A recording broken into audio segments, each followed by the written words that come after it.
go.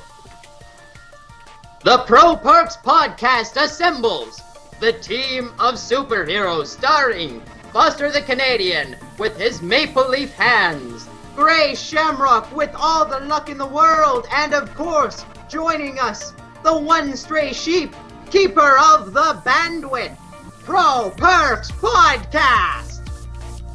Oh, nice intro. Really enjoyed that one. Very nice. Was it not good? No, that was awesome, actually. I'm just not that enthusiastic. Oh, alright. Just kidding with you. It was awesome. Yeah. It was awesome. So, how have you both been? It's been ages since we've done this. Indeed it has. I've been well. This is Stray Sheep Vlog. Hi. He says hi. It's kind of like his catchphrase. We joke around about it a lot. Yeah, so, Foster, you wanted to recap a couple of events from this past week. Indeed. Well, actually, past couple of weeks, really, because it's been a while. Well, by all means, then talk to us, my all right. friend. So I've been kind of going back to my YouTube roots lately. You know, doing bringing back Skyblock, working with Halo again, and one thing I've noticed is I am downright out of my mind. You only got like a little hint of that in the latest Skyblock, I think episode 4 that I did. At the end, I put like my pre-show like shenanigans. Listening to myself before I hit that record button, like when I just got the audio going, it's some of the craziest stuff ever. Like I can't find a way to like really put it into a video without making me just seem out of my mind. But I'm like whispering voices in my ear, and I'm like, "You're going to hear this soon. You're gonna listen to this back, and you're gonna hear myself talking to myself." It's the craziest stuff. I might be legitimately out of my mind. I get into like this weird mode when I record. Do you guys like experience that? Like you're in a, not really, you're not different when you're recording, but you kind of turn something on, and it's like showtime. Yeah, definitely. I can't say that I do. Well, for me, it's like, I guess I get really excited when I record, and when I get excited, I get weird. So, there's that. What's worse is the amount of stuff I have to edit out of the vlogs just because it's, like, too weird. Because you can't really show yourself running up to people and talking to them, and then them just turning their back to you over and over. He's like, "This is my friend, he's got a back for a face." I can't put that in a vlog. Yeah, I see why. But it's one of those things where, like, I thought that maybe this is something new, so I actually went back to the raw footage of when I originally started Skyblock. And I guess while I was syncing audio or whatever, I'm like going, single player multiplayer, whoop, whoop, whoop, whoop, whoop. I'm playing the Skyblock, and I'm like running around all over the place. And I heard myself like go to get a drink, and I started choking. And I ran back, and I'm just, "Hey there, friends, Buster the Canadian here." So this is like a little hint of stuff that you don't usually get. It's even before this podcast, I was like listening to the Darkwing Duck theme. Getting myself pumped up, you know? It's a good Do you guys thing, have though. any rituals? Like when you get started for a video?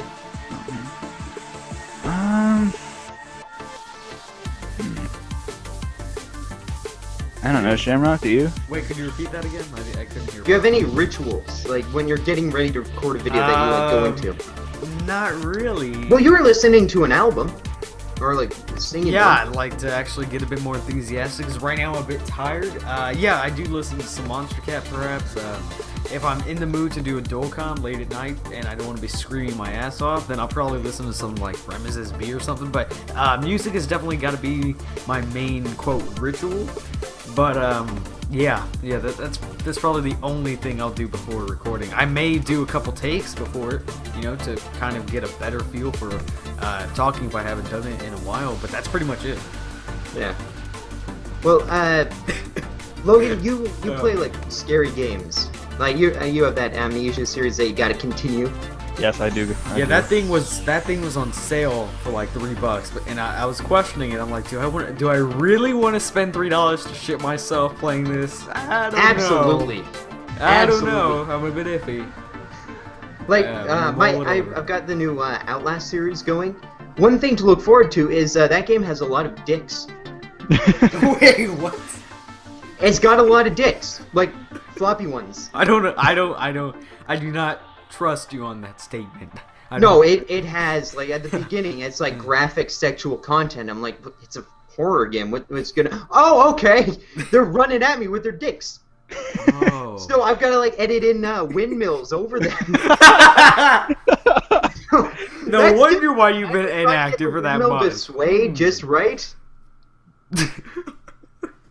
No wonder why you... No, you know what? I was wondering why you were so inactive, and that's why you were editing. And you're like, dude, if I see one more mutant dick, I'm gonna fucking quit YouTube. I'm so done. There's so many dicks, dude. I've never experienced this kind of heavy editing. I've never had to do this. You like editing? Do you want to edit all the dicks out? I was about to say something. I absolutely love to edit. Do you want me to send you the footage? You can just edit all the dicks away. No, I'll pass. I don't want to see any mutant. Dude, I don't want to stare at dicks for 3 hours. And they're all like I can weird see looking. Foster They're like really editing, weird. and it sways the wrong way. He's like, son of a bitch. He's trying to put the windmill. He's like, hold up. Oh man, like he's trying to put the windmill on. It sways just the right way. He's like, oh son of a bitch. Well, You're I didn't making me realize work. like you guys have seen my. Oh, man. But no, it's awkward too because like I live on a ground floor of an apartment and a window's right behind me, and I'm like, it's a sunny day. I'm gonna open up my window, and then it's like I've got this giant, like I'm zoomed in trying to position the windmill on this giant dick, and people are walking by me, and I don't. Good morning, Mrs. Clarence. I wonder if someone's like, hey, what's he putting that windmill? Oh my god! Just swayed the right way and you're like, oh, you're making me work, Mr. Mutant, you're making me work for this, eh? Oh, it sucks. I mean, it doesn't suck. There's no sucking. There's just a lot of dicks. Oh, man. Stop. It's probably the hardest of it. Maybe hardest isn't a good word, but it's something that is very difficult to edit. They aren't hard either. They're very flaccid. I should say that. Oh my god. Alright. So yeah, that's something that that's what I've been doing all week. Editing penis, it's alright. There comes a point in your life where you have to really There comes a reflect, point. like, I just spent 6 hours today staring at pixelated penises. Oh, Mr. Wiggly, you're making me work for this. You know that's how it is, Foster. Right. Alright. If I can stop laughing long enough for me to talk here. And it got to a point where, like, I'm playing the game and I'm, like, trying to look up at them. Like, I'm trying to position the camera angle so that I don't have to do as much editing. But then it just turns into, like, a lot of accidental, like, shots right in the crotch. It's like, well, I should just edit that part completely out. Oh, man. Alright. Let me go on about how I love to edit. So, I recently released... Oh, my God. I recently released a Battlefield 3 edit. I absolutely love playing Modern Warfare 3, Battlefield 3... Black Ops 2 to a certain extent. I used to absolutely hate it, but I bought it on Steam when it was on sale this past summer, and it's an alright game on the PC because I'm not raging that much. But anyway, so I made this Battlefield 3 Ode to Battlefield 3 edit, and it was absolutely fun. If you haven't already seen it, then go back about 2 videos. You'll find it. It's a really awesome edit. I really loved it. The best thing I could have done was tweak the render settings to be a bit better. But for the most part, it was an awesome thing to edit, not just to watch. Because the thing about this, and I'm sure you both can agree with me, it's, you know, the video is going to be amazing. And this is from another YouTuber here, one of the original commentators. And he said, you know, a video is going to be great when you smile and laugh at it. That's how you know it's going to be awesome. Yeah. And that's what I get out of it after I'm done editing. Like, I'm entertaining myself with this edit, like this, not a montage, but just, you know, this kind of edit. So Yeah. It's one of those things where like you are really your own harshest critic, and when you can make yourself smile with your own content, that really speaks worlds about what you're it's doing. a self-fulfilling prophecy. Because if you're proud of it, then that's all you need. I mean, Yeah. And it's like that with my Outlast videos, because my reaction the first there's time... another penis. No, the first time, it threw me off so bad that you see me, like, take... I'm basically blown away by this... I'm blown away. Oh, man. I'm like, what's going on? What the hell are with these penises on these mutants? They couldn't... And there's like a part of me that's like, not a part of me, but there's like There's this a part of thought me in that the back doesn't of my mind head this. where I'm like, Yeah, so man. does YouTube accept this? Can I upload this, or am I going to have to put windmills in there? You know, I'm gonna go back. I'm gonna go look at your channel and try and find a video like one of them. I haven't watched one completely through. Oh, there's no windmills yet. Yeah, Those he are later hasn't on. uploaded any of the. Windmills. Yeah. But, okay. Yeah, Logan, what are you working on right now? Oh, this. Well, aside from the Amnesia series that I desperately need to continue, which I was going to work on today, but then I got dragged out for a night on the town by the family. Painting the town red. I'm gonna. Yeah, not really. Weird. It was kind of boring. Just pizza and Walmart. But anyway, today was a great day for me because I was following the developers of this one game for nearly a year now, I guess. And it finally saw a release today on Steam. Awesome. What was Awesome. it called? The game is a horror game, obviously. But yeah, it's. What was the title? Hold on, where's my Steam library? I know about I it. believe the title is Huntsman. Ah, yes, Huntsman: The Orphanage. Oh no, It- that's not the one I'm looking up. It originally started out as a Slenderman project, Mm-hmm. but they received a cease and desist order from the option holders of the Slenderman property. So they completely changed everything. They rebuilt the antagonist from the ground up. They rebuilt their story. Everything has been looking amazing. That's cool. So they released it today. They're calling this version the Black Friday beta, Friday the 13th. And they plan to release a major update on Halloween. So I'm going to be starting as soon as possible I guess the simplest way to put it would be a let's play of this game. Nice. Like a first look kind of thing, because That's awesome. There aren't any dicks, are there? I hope not. Yeah. Oh, sorry. I Sorry, I'm hope there's kind no of clearing dicks my in the throat. I don't orphanage. know what's up with me. But yeah, go on. Yeah, I kind of hope there's no dicks in an orphanage. That's a very good point. Yeah. Sir, yeah, they're gonna get another cease and what did you say was Cease and it? desist. There Cease you and go. desist. They're gonna get another one of those letters and gotta build the whole thing up from there. So, man, what is up with me? I have to clear my throat a bunch of times. So, are we done here? Like, enough of the penis laughter and horror game talk? The penis. I just pictured like a penis that's like hysterically laughing. Oh man. Oh man, All just right, looks like so- one of those things from Star Wars that jumps out at the Millennium Falcon, just laughing. All right. So anyway, yeah. What do you guys want to talk about? Do you want to talk about upcoming video games that are set to release in a couple of weeks here, or do you guys want to talk about the Xbox One and PS4 hardware, external hardware capture devices?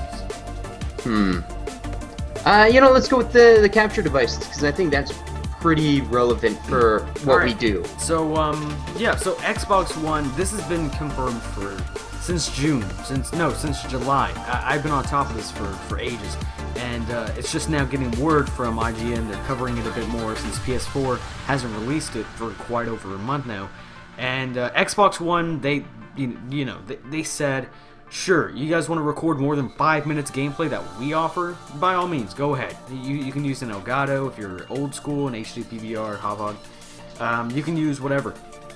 The PS4 though, Sony has not released any statement, any information at all on whether or not they are going to be allowing external capture devices. And if anyone here is not familiar with the PS3 especially, basically you cannot record in 1080p anything at all. They put a copyright protection on everything, so you cannot record it.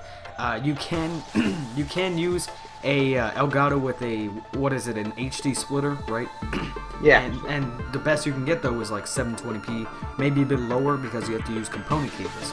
Now, if the PS4 does not allow you to record more than, I believe they allow you to record 15 minutes of gameplay from the console itself. I can't remember exactly. But if they do not, then it's going to take a huge toll on the YouTube side, because the whole thing about it is YouTubers like Optic Midnight, White47 Street, they've been talking about it a lot, especially T-Martin. They all want to do Let's Plays on the PS4, but if they can't do that, and they can't do like a 5-hour gameplay session, and you know, you can't hit that 15-minute gameplay button 5 hours in a row. It just doesn't work like that. So it's really going to cripple their popularity if they do not allow this. Yeah. Did you comment on my video while we're doing a podcast? Yeah, of course.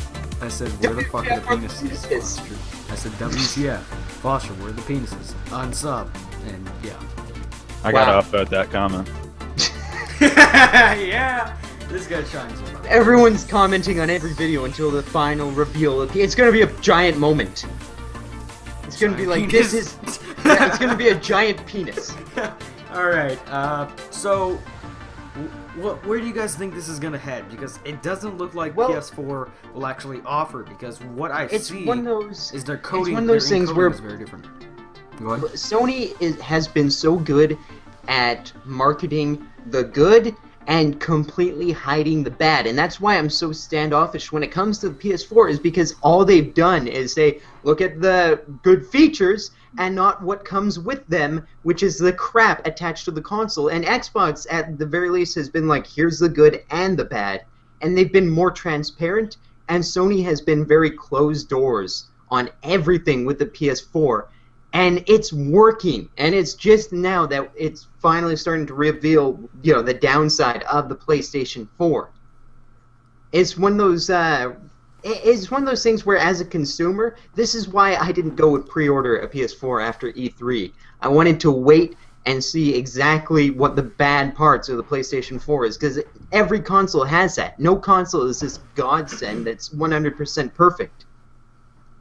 Right. And even some of the bad stuff about the 360, the Xbox One, is sort of being worked on. Like the backwards compatibility, they're saying they now have a cloud storage service that could offer all the Xbox 360 games at some point.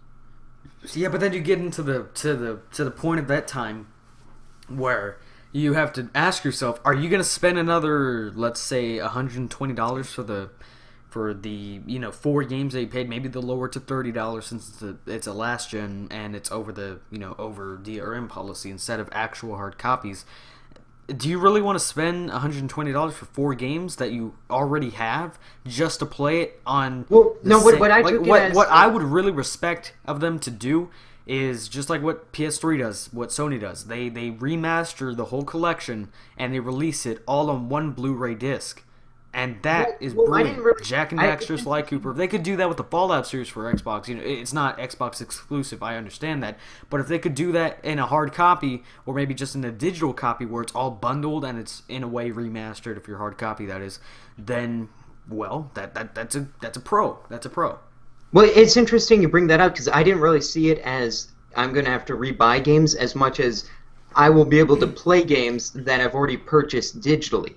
Because if you purchased it digitally, they're not going to make you buy it again, I don't think. Well, I hope not. Well, what Nintendo did was with 3DS, anything and everything that you bought on the Nintendo DS, it's gone. I bought a couple games on the DS, and although they were pretty good, I wasn't able to buy them on the 3DS. So, is it to a point where they're going to do that as well? Or are they going to... And then there's also that point where, well, how many people actually bought it digitally? You know? I mean... Yeah. Or maybe they'll have it so that you put the actual copy of the game in your Xbox One and it installs it to the cloud for you. I'm not entirely sure how it works, but the fact that it might have some backwards compatibility instead of none at all, I don't see that as a bad thing. I understand where you're coming at, and Sheep, what do you think here? Like, do you really would you care if you had to repay for every game you've bought that you actually want? If I like the game enough, I don't think I'd mind repaying for it. Like the Metal Gear series, I'll constantly repay for them. I bought the Metal Gear Solid collection, the HD collection when it came out, which is 2 and 3 and Peace Walker. Mm-hmm. I rebought it again when the Legacy collection came out, which was every Metal Gear game from the beginning. And I'll probably buy it again if they offer some kind of Super Legacy collection for the PS4 or 3. I guess they'd also be moving to the Xbox One at that point because Metal Gear Solid 5 is going to be a dual console. Oh, that's another talking point. Have you guys seen Quiet from Metal Gear Solid 5? Oh, yeah, I've seen it, and I've seen a lot of the people talking about it, and it makes me cry. So, what's your opinion on it, first off? Because you might be the bigger Metal Gear Solid fan here. My opinion is I don't see why people are so up in arms about it. It's not that much different from past female characters in the Metal Gear series. I mean, you go back through the Metal Gear series, you look at characters like Meryl Silverberg, who you could see her in the first game. You could see her in her panties, and you could clearly tell she wasn't wearing a bra. She even exclusively states that in one of the cutscenes, if I recall correctly. And GreyShamrock is going to go buy the collection now. In Metal Gear Solid 2, I don't know if there were many. Well, Metal Gear Solid 2 is the game that started the whole thing with Japanese idol posters being posted all over the game. You know, like hold you on, can find real them. quick, I want to say something. Sorry to interrupt you there, but I was getting backlash. Like, people were like, dude, that's pretty racist, but, you know, I understand your point. About the whole Lee La Lu, or whatever her name was. The Lalu, though. From a couple podcasts ago. You know, I was talking about why they named that character, why they named it, because it's literally impossible to say in the Japanese language, so that's why they named it that. And I was getting backlash, like, dude, that's kind of racist, but, you know, I still respect you. And I'm like, dude, that's some bullshit. That ain't racist. It's not racist It's because not. they really can't say that. Yeah, Foster and Totally Drossum even said it. That's some bull. It's something that I was trying to like stay away from. I was just trying to be like, I agree with everyone's opinion on this. It wasn't racist though. That's the thing. It wasn't at all. Because of the way their alphabet system works, they literally cannot say L's in their language. Yeah. Even the R's aren't always R's. The R's. Well, I wouldn't generalize and say this entire nation cannot pronounce L. No, in well, their it's, alphabet. No, they can. Like, they learn extreme. English. It's not that they physically can. It's in their language, in their alphabet. Yeah, it's not. Can't, It's there not is something no such that thing as a they leal use sound in their as an L. language. There's no Like such thing. it's like, you know, we don't typically use in our language, but it's in some languages. That's all I think you're trying to say. I wasn't. Close enough. What now? Am I being racist by saying that? No. Obviously you are, because, you know, I say you are, but I don't want there to be some guy from, like, you know, Scotland who's like, hey, we say all the time. all right, I'm gonna have to object to that, but I see your point. Anyway, I see your point. Anyway, what were you saying about Metal Gear Solid? I just wanted to get that in.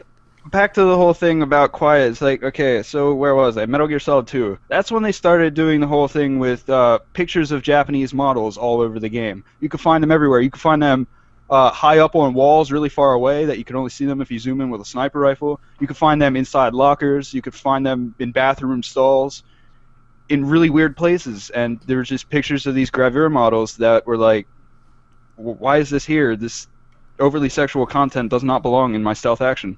Nor does it belong in a stall. Well, yeah, and you could take pictures, like in the beginning of Metal Gear Solid 2, you could take pictures of these posters, and then when you get to the part where you have to upload the pictures of the Metal Gear to your friend, you'll end up uploading these pictures first because you took them before you took the pictures of Metal Gear, and he'll comment on them. And then in Metal Gear Solid 3, you have this hot to trot femme fatale Eva. She walks around half the game with her jumpsuit zipped down. Yeah? Yeah, and then there's then there's even an implied sex scene at the very end of the game. Metal Gear Solid 4 had the Beauty and the Beast core.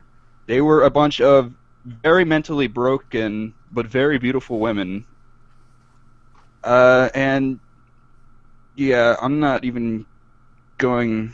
I have a lot of faith in Metal Gear, and I don't think that this really would sway anyone away from the game who is going to buy it. I think it's just people who are on the cusp, maybe, people who don't like the portrayal of women in video games in general, who aren't going to buy this game because of that. I really don't see why this would be a problem at all to people who are diehard fans of Metal Gear, because like you said, this isn't the first instance of this kind of, I don't really want to say objectification of women, but this trend in the series. But the way it's been, Metal Gear has always had sexual content in it. Yeah. Except back in the 8 and 16-bit eras when it was only available on Japanese computers. But that's obvious. I mean, it's kind of hard to make porn out of pixels. Well, I don't know, unless you're an Atari developer. What was that? Freaking Custard's Revenge? Yes. There's. My grandpa actually. No, not my grandpa. My uncle had a copy of that game. Really? Yeah, he borrowed it from his friend, and his friend left it there. I never personally got my hands on that, but I used to play the Atari 2600 all the time. And, yeah. Just because of how famous the game is, I regret the fact that the cartridge was lost. I could have sold that. I could have sold that and been rich. Rare now. Like, it's valuable. It is valuable. It's like one of the first porn video games. Well, Okay. Yeah. You could tell what was what in that game. I've seen screenshots of it. You could tell what was a boob and what was the penis. And to censor it, you wouldn't even need windmills. You could just put another dot over it. Windmills. Just change the color scheme a bit. There you go. It's such an awful game, though. It's literally. Let's get away from this. All right. So new topic. Please. So, speaking of gaming, we're not going to go outside of the gaming side, but for a bit... Oh, shit. Okay, accidentally called someone. Anyway, so... so... They're going to join us? No, hopefully not. Anyway, so I've been around a lot of gaming communities. I've gone from Nintendo to Sony to Microsoft now, and now to the PC side. And let me tell you something. The communities are very different. There is not one that is anything like the same. Right now, I'm in the Gmod community. I've been here for a couple of months, and I absolutely love the game, especially Dark RP. I'm addicted to that. Dark RP is awesome. Yeah, it is. It is. I have an announcement about that later on in the show. Ooh. Yeah. And it's an amazing game, and the community is genuinely nice. You do run into a couple assholes from time to time that love to randomly deathmatch you, where for people that don't know what that is, it's where people kill you in an unlawful way on the server that's against the rules. You can get banned, get kicked, etc. And there's going to be assholes that, try and ruin the game, try and RDM you, or random deathmatch again, randomly arrest you, because as a cop you can arrest people. It's literally roleplay Dark RP. But the thing is, though, it reminds me of the Minecraft community, because in Gmod, for people that don't know, it's an awesome game. It plays with different models of each game, like TF2, Counter-Strike. Its own game has its own models. And one thing I've noticed is that the Minecraft community coexist with Garry's Mod. They're both very creative. On the actual creative side, they both are very genuinely nice, actually. Like, I've been playing this game, and this whole entire time, there's no one that will send backlash to you. I've noticed in the Minecraft community, they're really nitpicky. Like, oh, no, don't use that axe for that thing. Don't set up this on your toolbar that way. In the Gmod community, they give zero shits. They're like, no, man, I like this video. Or, hey, man, I don't really like this video. They're real cool. And it's totally different, and it's genuinely friendly compared to other games and their communities. It's very different. Are we going to be talking about the COD community, or? No, we're not going to bring them up. Oh, God. But yeah, another thing about Garry's Mod, unlike Minecraft, Garry's Mod isn't just a game. It's also a creation tool. It can be used for anything from creating maps to creating animations. You can literally do almost anything with it as long as you have the proper source games installed. Oh yeah, and the thing about it is, and you can say this about Minecraft Redstone as well, but it utilizes engineering as well. There are aspects of it.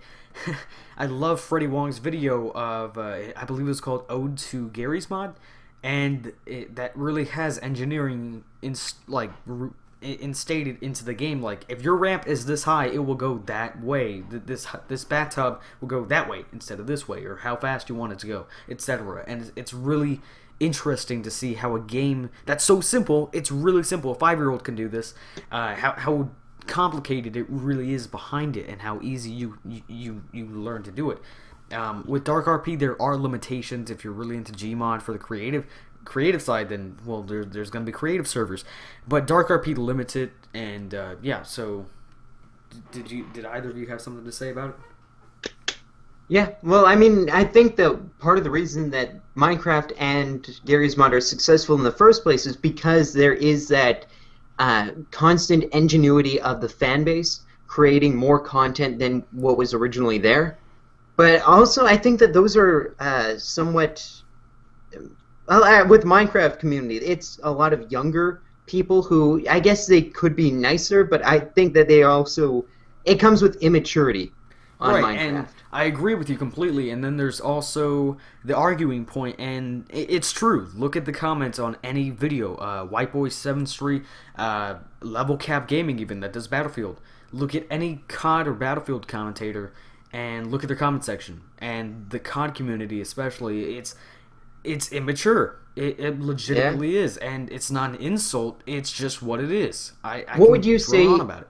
Is the community that you found in the gaming, like the gaming community, that has been the kindest or most genuine to you? Is it Gary's Mod, do you think? Gary's Mod, definitely. They are so cool. Like, I was talking to a couple server managers, server admins, the actual players themselves, and they're genuinely supportive of anything the YouTuber does, as long as it's, within moral, it's not hurting someone, etc. And they're real cool. Long term, I wouldn't know. That's a bit more complicated to answer because there's a lot of communities out there. Yeah. Honestly, for me... Go ahead. Oh, fine. No, go ahead, Foster. Go with Logan. Go with Logan. Go ahead, Foster. All right. No, maybe it's just because there's something backing up that's distracting me. Maybe it's just because I'm Canadian and I have that sort of kinship. But the community on the NHL games by EA Sports is amazing. Occasionally you'll get, like the dickheads, like any community. But I found a lot of really kind people who just sort of share their, I guess, tricks of the trade. How to do a spinorama move when you're rushing up the ice. When's the best time to stop up before you take the one-time shot. Mm-hmm. And it's a community that I really don't wear my headset when I game, like my Xbox Live headset. Mm-hmm. But when I play NHL 13, I'm always wearing it because there's this camaraderie on your team when you jump into an online match and it's like you guys versus those guys, and we trash talk the other team, but at the end of the day it's like, dude, your goalie was fantastic. No, man, your centerman won so many face-offs. That was a great game. And it's something that's really heartwarming that you don't get a whole lot in the gaming community, is that there's a mutual respect for people. Yeah. I mean, what about you, Sheep? What's your experiences been like? I've been around a lot of different communities in the past year It's been a year since I had a computer? Yeah, I guess it's been around that long. It's been about a year and a half since I got a computer, and in that time, I've been around many different PC gaming communities. I've been through the Team Fortress community. Yeah, them too. For the most part, you're going to run into the guys that are like, you're such a noob, go home. But for the most part, yeah, you do find some cool guys there as well. Oh yeah, and I used to do Team Fortress trading, where you could trade in-game weapons and stuff with people, like weapons and tools, like keys, guns, name tags, stuff like that. That's kind of what pushed me away from the Team Fortress community, because that's really the dark side of it. Because you have all these people that are more business oriented than socially oriented, that just want your money and then leave.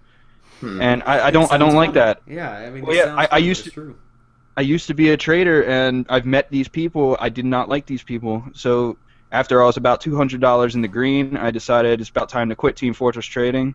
since then, I haven't really played that much unless I was playing with friends and having a good time talking to people in game.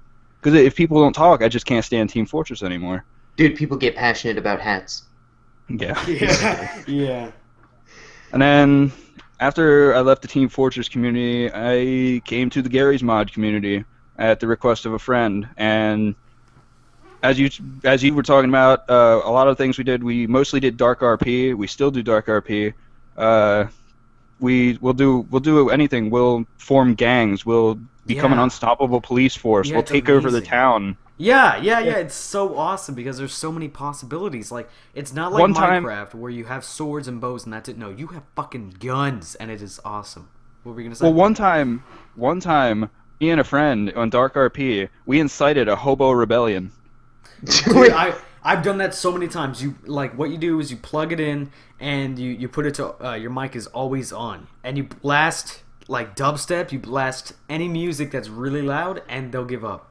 They can't kill a hobo for mic spamming. You can't do that. So you just mic spam. It's not even just that. It's not even that. The rebellion that we started, it was my friend was a police officer. I was the lead hobo, and we got so many other people to change to hobo. What we did was we all got hold of guns, courtesy of my friend on the police force, and then we literally took over the town. We raided the police department as hobos. That's horrible, man. Took over the town. That's horrible. None of the admins were on either, so they couldn't stop us. So we had these hobos controlling the town. We had a hobo mayor. We had a hobo police force. Yeah, that's also another thing. Sorry to cut into your statement, but not a problem. The mayor, that's a legit spot. Like, if you are the mayor, you have hits on you. Hitmen will come after you. Gangs, you can. In some servers, it's just not proper. That's fail RP. You can't do that. But in most servers, actually, gangs will come to you. Like, a mob boss will come to you, and he will literally discuss a business plan with you. Like, okay, so my gang is on this side of town. I will give you $1,000 for each gang member if you do not arrest these guys if they raid this other gang. And it's so cool. You can just form this whole monopoly, and it's amazing. That's why it's called Dark RP, by the way, because it's not exactly the cleanest of games. There's also prostitutes on one server I play, but go on. But yeah, and then from the Dark RP community, I went on to the Trouble in Terrorist Town community. That's another subsection of the Gary's Mod community. Oh yeah. Trouble in Terrorist Town is a great game if you find the right server to play on. I mean, it's all about talking to other people. There are traitors and there are innocents. You, as the innocents, have to figure out who the traitors are before they manage to kill you off. Yeah, and it's hilarious because I used to be a moderator on one server, and each time we would they had Dark RP and Trouble in Terrorist Town, and each time I was an innocent and I knew someone else, we would ghost from time to time, and each time someone would be the traitor, I'd be like, it's so and so, and then I'd type in the kill command in the console and just die. Just, they'll find my body soon. So yeah, it's quite funny. But and then let's see, what else? I actually got addicted. Sorry, but I actually got addicted to Dark RP early June. From June 1st all the way up to June 21st, I was addicted. I'd get up at about 10 a.m. each morning, stay up till 2, playing Gmod. And it wasn't the most productive thing. It wasn't. But it was fun. I made so many friends. I had well over 100 friends by the end of that month. And I just installed Gmod. I uninstalled Gmod, and I left it like that. I recently reinstalled it, and it's been 2 months maybe since I played a full session, a full day, and I'm glad because at the end of the day it's a good game, but it feels like I wasted my time playing it, and it's not because I don't like it. It's just I don't like spending a full day on that one game. That's just how things are. Well, yeah, that's the real kicker about Gary's Mod. No matter what game type you play, it's like you tell yourself, okay, I'm going to play this for an hour, and then I'm going to go do something productive. Then you end up realizing 6 hours later, holy crap, was I on Gary's Mod that whole time? Oh my god, I still need to eat lunch. I'm starving. Well, yeah, the other night, I went to play Dark RP with my friend, and we started at 9 o'clock at night. And I was like, all right, around 1 o'clock, I'm going to go to bed because I work in the morning. Mm-hmm. I didn't stop playing until 4 a.m. Jeez. Wow. Yeah, that Yeah, happened to me a I lot didn't even too. realize that much time passed either until I brought up the Steam overlay to talk to somebody that sent me a message. I looked at the time and I was like, oh my god, I need to turn this off now. Yeah, I mean, if you've ever, like, to the person out there that's thinking whether or not to get Gmod, first off, get Counter Strike Source, and you're good to go. But if you're that kind of guy where you are going to be a part of the gang, no, Gary's mod, not real life. But if you're going to be a part of that gang, and you're going to be raiding, you're going to have money printers, and this is once again in Gary's mod to the NSA if they're listening in, then. And you're really looking for that game where you can fall asleep and wake up in the morning and you see SWAT fucking vans outside your house or apartment, and they're trying to get into your house to like raid it and get all the money printers, and you're trying to escape. That's the game. That's the game right there. Like I always look at it and I'm like, dude, this is gonna be the day where I'm gonna get a bunch of money printers and get the SWAT to raid me. This is gonna be the day. and it totally is, man. Like, you put up a bunch of fading doors and you're golden. They can't get through. I just gotta Let's what? see. I mean, if you want to be a part of the series I'm gonna start soon, then by all means, message me, man. We're both on Steam, so just let me know. Should be pretty awesome. Let's see, what else in Gary's mod? There's recently I just discovered a whole new community within Gary's mod. The Gmod Tower community. Gmod Tower is, I guess it's just 2 servers right now, because that's all I've been able to find was just the 2 servers run by the official group. It's awesome. You're in this giant skyscraper. There are teleporters, and there's like you can do everything. You can have an apartment. You can buy stupid hats and stuff to put on your character model. You can buy newer character models to use to represent yourself. And then there's all these mini games that you can play. There's things like mini golf, something that's a lot like Super Monkey Ball that I can't remember the name of. They're adding source karting, which is basically Mario Kart. Damn. They have PvP battles where you're thrown into a small arena with a bunch of other people and you have to fight your way through. Yeah, like a year ago, there was just one server list. Like, it was Gary's mod. Like, you click on find multiplayer game, and it would just be one whole thing of servers. Nowadays, there's Z mod, there's Gary's mod, there's creative, there's survival, and yes, those are 2 existing ones. Well, they call it Survival Island, but it's essentially survival. You gather up supplies and upgrade. There's the one that you mentioned. I did see something about that. There's Zombie RP. There's Dark RP. There's Trouble in Terrorist Town, which is a very popular one, very fun thing to watch and play. And there's just way too many to actually name because it's a community-based, source-open game, and you can do what you want. It's so awesome. Have you come across the newest game mode yet?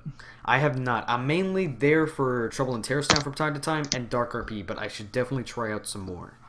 You guys are making me want to play more Gary's mod. See, that's The what absolute I want. newest, the newest game mode I've seen on Gary's mod is pretty damn fun. It's called Stop It Slender.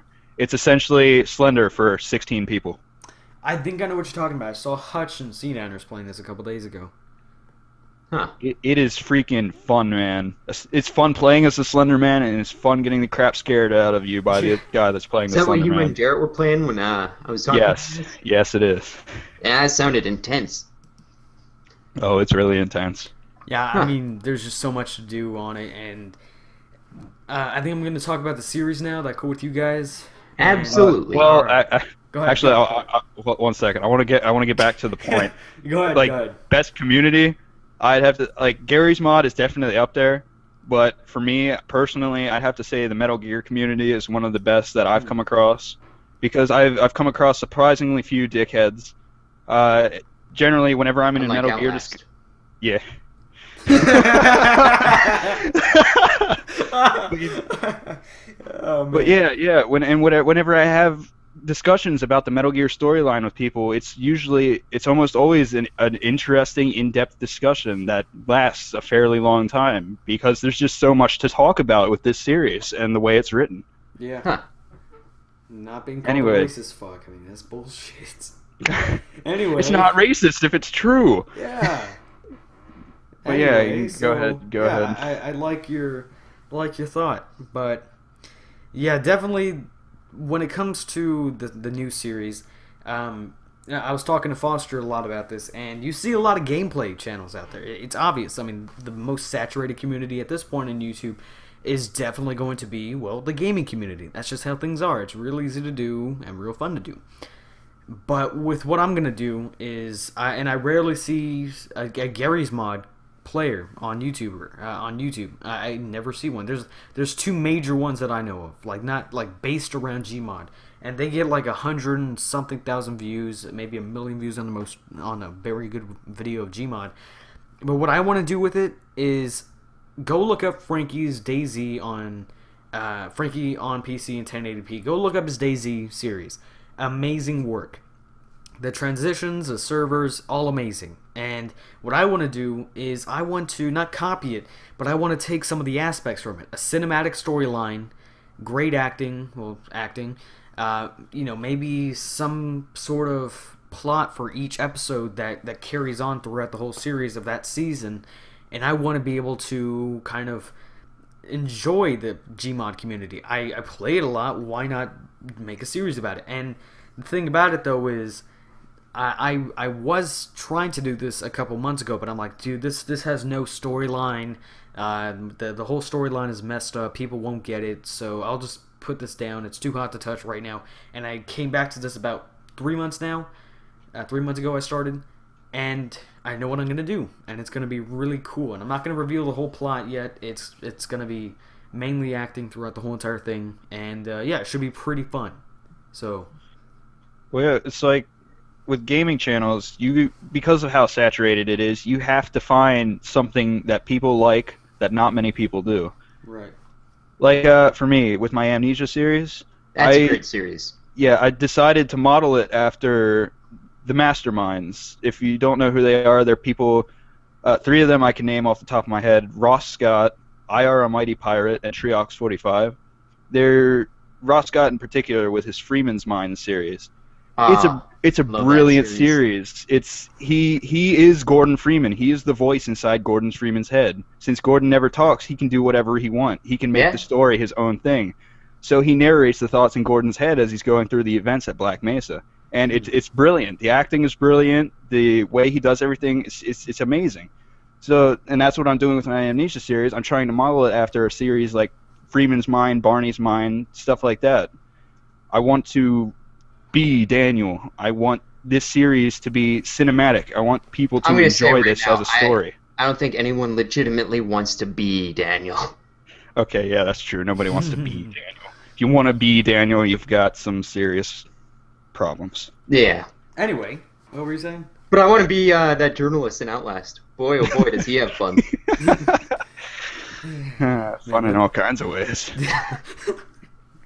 So, yeah, overall, the best kind of thing to do on YouTube is what you enjoy to do, and editing is my thing. Foster may not say the same thing at this point. I hate editing right now.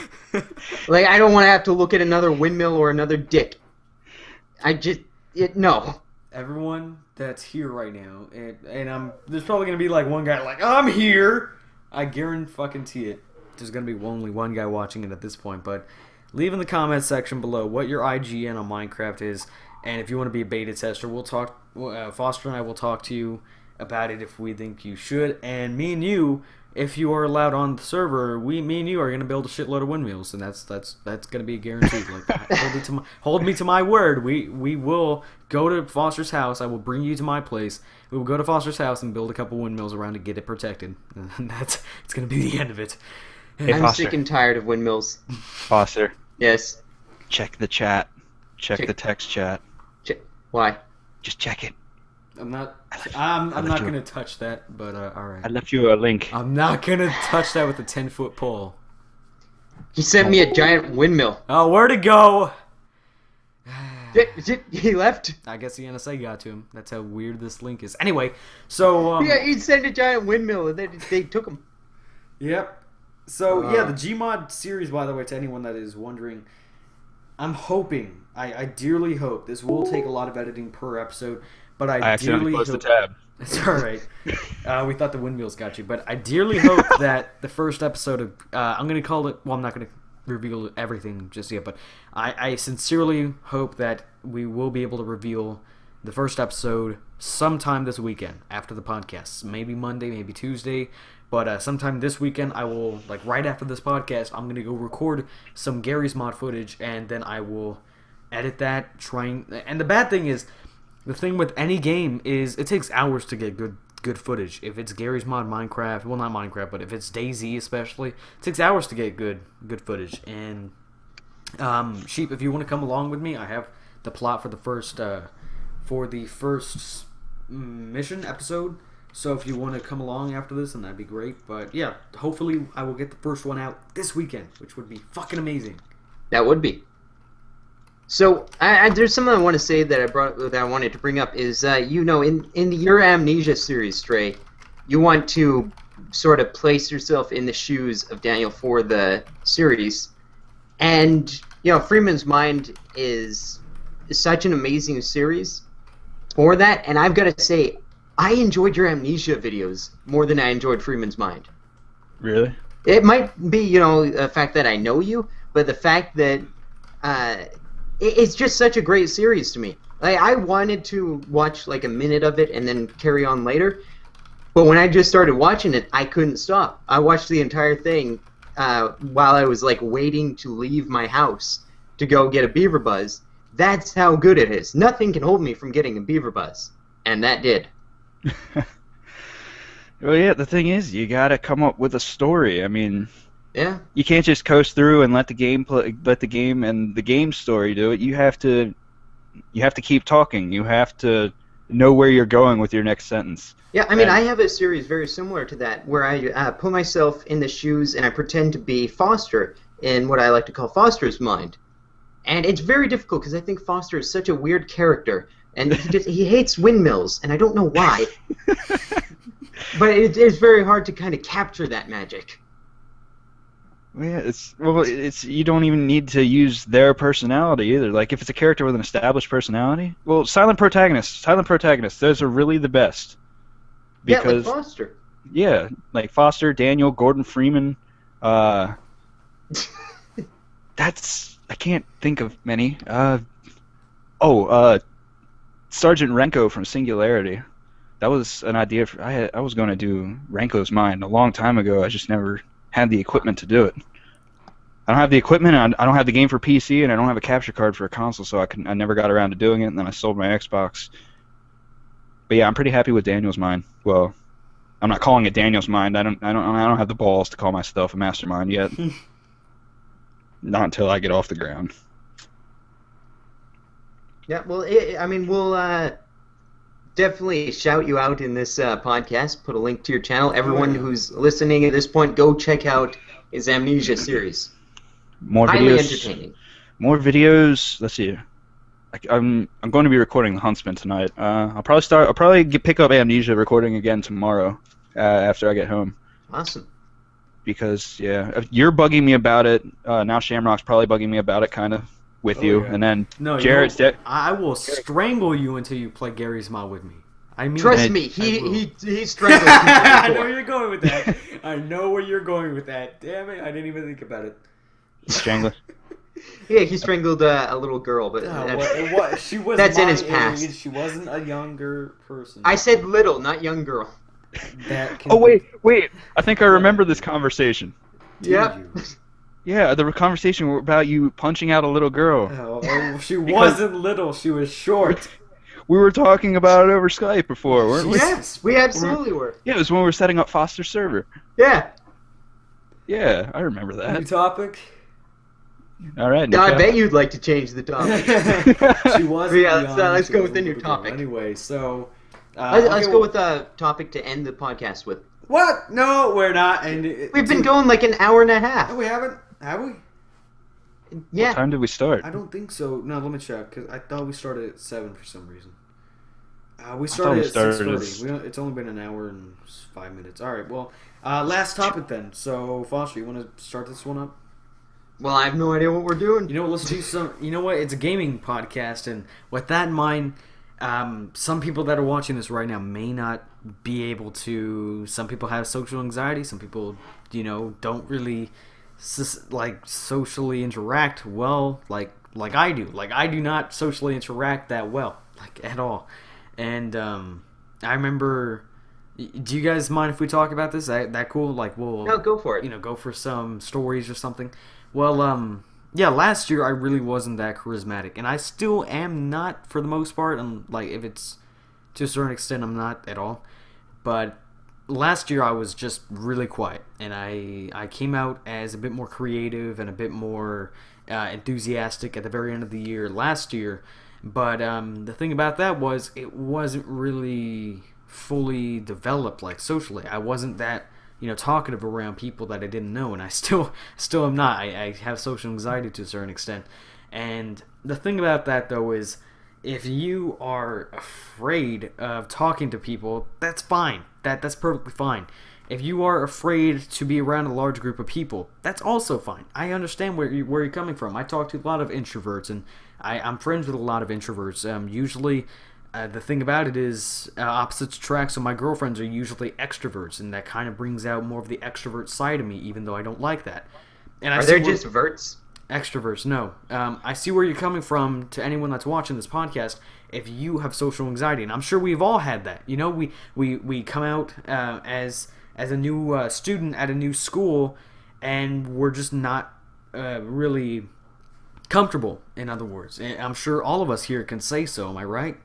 Well, if I could speak for Foster, I don't think he's ever had that problem the way he approaches people on the street. Well, yeah, that may be a little true. Yeah, my name's Foster. Wasn't I singing? I was singing to people. What about you? Good conversation started. I actually, the reason I think he brings this up is I was talking to him over Skype while I was on one of my walks, and I just started singing "Staying Alive" to people as I was walking by them. Staying alive. Yeah, I was like, "Tell by the way I use my walk, ladies man, no time to talk." And I was getting all kinds of weird looks. Yeah, some looks that were good, some looks that were bad. Mainly. No, all bad. All shock and horror. I'm not a ladies' man, apparently. Those ladies were not, they were not having it. They were not putting up with that. Mm-mm. They did not want any of me. I don't know, social anxiety is something that I found I guess, I may have had social anxiety when I was younger, maybe, but all I can remember is, in recent years, is I was a little nervous doing my Halo 4 midnight vlog that I did, where I went to the launch, and that instantly went away once they started heckling me, and I was like, yeah, this feels good. And I was trying to get them to heckle me more for the video, and it came out a very good video. Awesome. I have to go look it up sometime. You do. Halo 4 midnight launch vlog. Yeah, I mean, there's a certain extent to where you can be afraid, but me and Foster, I watch a podcast called PKA, real cool, real awesome podcast. Enjoy the hell out of it each week. And Foster, have you watch every one of them, right? Like, come out? Yeah. Well, I go to the meetings too. Pet Killers Anonymous. No. No. Oh, never mind. Never mind. Something else. No. No. Painkiller already. Do you know? Oh yeah. Okay, you watch all of them. I actually don't watch that a whole lot. I've seen quite a few episodes, but not every one. Do you watch the new ones that come out and all of them, the whole thing, or no? Really? Yeah. Well, I've watched a recent one. Yeah. All right. Well, like last year, whenever I was really there's someone's folding paper, whatever. Origami, dude. That's me. I'm going through my receipt. It's all right. Whenever someone is, here's the thing. I was really, really shy. That's how I was. And when I started watching PKA, because I enjoyed their content, it was like an eye opener. Like there was so many people that would come onto the show that I would, meet newly, like Hutch, Wicked Shrapnel, Drifter once came on, and it's a real cool show. And I think my favorite one was with Boogie on it. Boogie something. Yeah, Boogie. Francis. Cool guy. Yeah, Francis. And especially the Hutch one. What Hutch had said in that one was, if you want to build self-esteem, you got to do esteemable acts, and that's completely, entirely true in its own. If you want to build self-esteem, if you want to be able to do things that with that kind of confidence and look up to yourself and say, man, you did something awesome today, you got to do that first. You got to be able to, help an old lady to her car with her groceries or cross the street or something. That reminds me. Continue your story. I got one after this. Okay.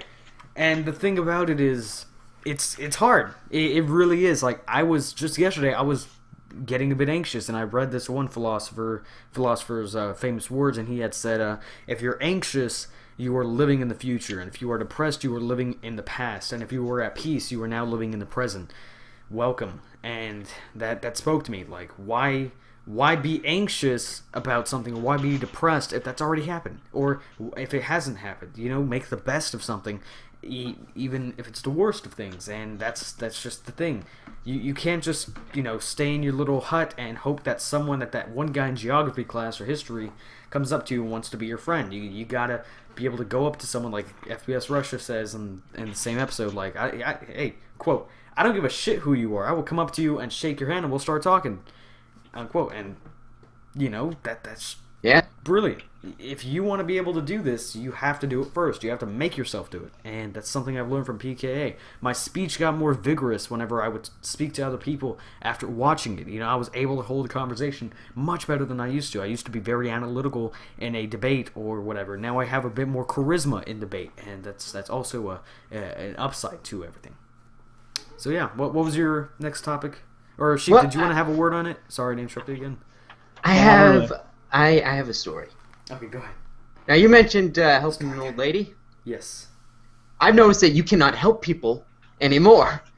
Now, I had this experience where there was an old lady who looked like she might have trouble crossing the street. Mm-hmm. And I went across the street away from where I was going to ask if she'd like help to cross the street. Because, she looked like she was at least, 80 years old. Mm-hmm. In my head, I'm thinking, oh, geez, I really hope this doesn't offend her if she's, capable of crossing the street, whatever. Sure enough, when I hold out my arm and ask if she'd like to walk to the other side of the street with me, she responds with a very loud, make a scene type moment. You think I can't cross the street on my own? I can cross the damn street. I don't need your help. Just yelling at me. I just stood there and watched as she, stormed across the street, and I'm like, I felt bad for offending her, even though in my mind I would just wanted to do something nice. And it's one of those situations where you try to do something nice in public and it just backfires big time on you. But that's one of the risks that I think people feel, and that's why you don't see a whole lot of good deeds, is because there's always that risk of trying to do the right thing and having it bite you in the ass. Yeah. So there's a downer. Yeah. But I don't know. It's one of those things where you have to keep hoping that eventually it's just going to make someone's day. People are very unreasonable and self-centered at times, but if you forgive them and you're nice to them, you'll be successful in your own way. Right, and there's a certain extent to that. I'll go on a tangent here and say, well, it's how you make it, and that's just how it is. If you make it great, then people are gonna see that, and they're gonna, you're a good influence, so they're gonna, flock to you because you're a good influence. And that's, like an enthusiastic person. People genetically, scientifically, and biologically are wired to want to be around a positive source. That's just how things are. And if you're that one guy that's very happy, very positive, and I liked your advice earlier. This past week, it was each day give one small compliment to a person, and they will treat you like. What did you say? They will treat you like. They treat you like an old friend. Yeah. I mean, that's true. Yeah. Yeah, it's just kindness is really this sort of magical thing that a lot of people don't tend to utilize. It's very sad as well. It's really, the world runs on kindness. It doesn't run on evil or money like a lot of people want you to believe. It does run on the kindness and genuine kindness that people share with each other. Yeah, I mean, unfortunately and very sadly, the human the human lifestyle has changed, and we've grown apart from that due to greed and power, etc., etc. I mean, Charlie Chaplin once touched on this topic, saying that it's so hard to actually explain a speech because you have to hear the whole thing, and I think it's very hard to also try to quote someone like Charlie Chaplin and do it justification. Yeah, I don't want to because I'm afraid I won't. So exactly, I'm just gonna leave a link in the description, hopefully, with the speech, and that'll do it justice. I mean, Charlie Chaplin was also, his time was during a Great War and a Depression, and the world was going to hell around him. Oh yeah. And right now, even though if you watch the news all the time, it feels like the world's going to hell, but there's a lot of good out there in the world right now that we're not talking about, because what makes the news is something that is shocking, that doesn't happen often, and what doesn't make the news is the kindness and goodwill of people that happens on a day-to-day basis, because it's not really newsworthy. Yeah, like we were gonna bring this up, but I'm glad we kind of didn't, because I'd rather not, but there's a HIV/AIDS vaccine that has now been proven to completely cure a monkey of AIDS. It just completely eradicates the disease. Where the hell is that in the media? I don't remember reading an article about that. I read that on ifuckinglovescience.com or .org. Can't remember, but yeah. Well, I mean, that's another way that media is just changing. I mean, that technically is media that you found it from, and it's new age media, and I think that's probably the best advancement that we've made over the past 100 years. Is the more open that media is, the more likely it is to be genuine. Because with the internet nowadays, it's this new age of trying to get the news out there to people. So it's like the Old West. The internet is the new Old West, where everyone's trying to do something in their own way and figure out how it works. And with that, we get all the news instead of what we used to get just through this filter. Yeah, I mean, there's just many things. Sorry. Yeah. There's just yeah, I guess there's just as many things that are like. Here's the thing: you cannot put an old man as a politician, or old man is usually a closed-minded person, as a politician when it comes to the internet, and just go with this. It's not a it's a generalization, but it's not true. Anyway, you can't put someone that's closed-minded in front of the internet. The UN in 2011 officially declared the internet to be a human right. You, as a human being, right here that's fucking watching this podcast, are on the internet and are entitled to it. The internet was made for one purpose: in order to connect all databases, all knowledge, anything recorded by human beings for the research of human beings, or for the research to be studied by human beings, all on one network. And that's what the internet is all about. It had its one purpose. The sad thing, though, is it has a bunch of cat videos, and we can't help that, but you get my point. Yeah. And if you're limiting that, like Norway, I believe it's Norway and Sweden, it is illegal to disrupt your internet service. You can, like, if you are an internet provider, you cannot disrupt your customer service, because that's not a customer, that's a human. That's a human right. You can't fuck with that internet right. And that's a brilliant thing. I think if there's one note that we should end on this podcast, is the world is a beautiful place. Go out there and enjoy it. Yes, and just remember that greed is not the way of things, and yes. Also, there's a lot of dicks in Outlast. Have we covered that before? Have we covered? I've covered them with windmills. I spent like all day yesterday covering them with windmills. Yeah, I've covered that topic in and out.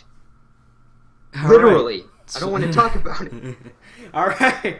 So this has been the Pro Perks Podcast. Which one was this? Number 5? Yeah. Yep. So thank you for watching, ladies and gentlemen. We hope to see you next week. And thank you for sticking.